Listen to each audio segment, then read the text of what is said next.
Paris Fashion Week has returned once again. So just what does winter 2018 have in store for ready-to-wear enthusiasts? Chanel opted for a distinctly autumnal backdrop to showcase its latest offering. And fear not, the fashion giant has vowed to plant 100 trees for every one they cut down. It smells of forest leaves. It's really lovely. It's like being in a cocoon, it feels great. It's really inspiring. I think that autumn is the most beautiful season, the most romantic, the most melancholic and poetic. Chanel always holds its shows at the Grand Palais, but the museum needs to be renovated. The work set to cost 466 million, 25 million paid by Chanel.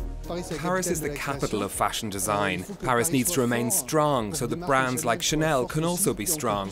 So we're investing more than ever, and we're doing that so that our collections can be seen as part of this marvellous setting, a setting that will be even more beautiful for these incredible shows. Chanel's also investing in digital opportunities. There's the musical collaboration with Apple, and also a partnership with the sales site Farfetch. The digital world offers us a chance to communicate. It's not about selling. It's a way of showing our products, explaining them. They need to be touched, to be tried, and that's why we really protect our boutiques. Plus, boutiques expose customers to Chanel's sales teams. What's new with this little black jacket is that it reaches the mid-thigh, and the trousers are a little shorter. It's a new silhouette, it's poetic.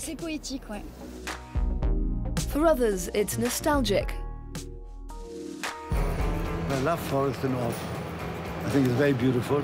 And in a way, it reminds me to my childhood, because the house where I spent 8 years of my childhood, and I left when I was 14 or 15, was in the center of a forest with alleys going to the house, and it looked like this. But in fact, I realized it only later. It's very much me. It's my taste, my real spirit, but I think at the same time I was very Chanel. With its promise to plant thousands of new trees, Chanel is keen to be seen as part of the green revolution. Much needed in an industry that's the second most polluting in the world.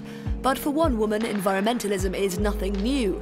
Since setting up her label in 2001, Stella McCartney has been fighting for ethical fashion. I want to save us, I want to save our souls, I want to save the fellow creatures that inhabit this planet with us. It's the future of fashion, I hope. Stella McCartney, a vegetarian, only works with sustainable materials. And needless to say, fur and leather are nowhere to be seen. When I saw the fake fur, I wondered what it was. I think it's extremely well done. We can do things differently.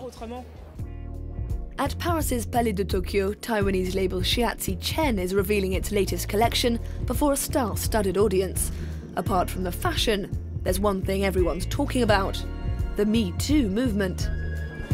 I think it's a long time coming. Why is it now? It should have been a long, long time ago, because it's so obvious it's been happening for such a long time. And it's tragic that women, or even not just women, but even some men, have felt that nobody would believe them, nothing would be done for them. So it's very important. But we also must protect the movement, that it's not abused and misused.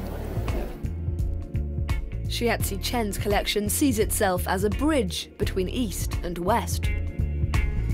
It's like a mixture of very traditional and very punk as well. I love the quilted jackets and the bomber jackets, and then you have the lacy skirts.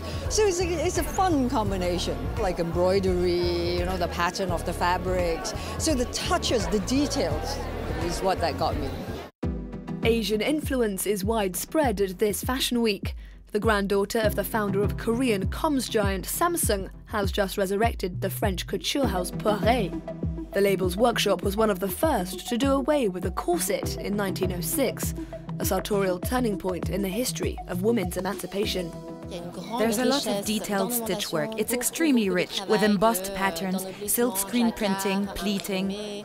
There's also this extreme minimalism in the clothes architecture. We wanted to avoid creating a label that looked like it belonged in a museum. We wanted to bring it into the modern day, to bring it into the street. It's about freedom and also about mixing up different genres. Cubism is having something of a moment at Yohji Yamamoto. At the beginning of the 20th century, Cubists like Picasso and Braque deconstructed and reassembled their subjects. The final result was a multitude of points of view and impressions. Yohji Yamamoto's dedicated this collection to the late Azzedine Alaïa. They were great friends, and Yohji really admired Azzedine Alaïa. Azzedine absolutely loved women, and when Yohji created his clothes, he also has a specific woman in mind. Unlike Azzedine Alaïa, Yohji Yamamoto doesn't like high heels. His models are only ever seen in flats. Yohji's clothes are seductive. Paris Fashion Week, a place where the beautiful and the grounded can sometimes go hand in hand. Grazie.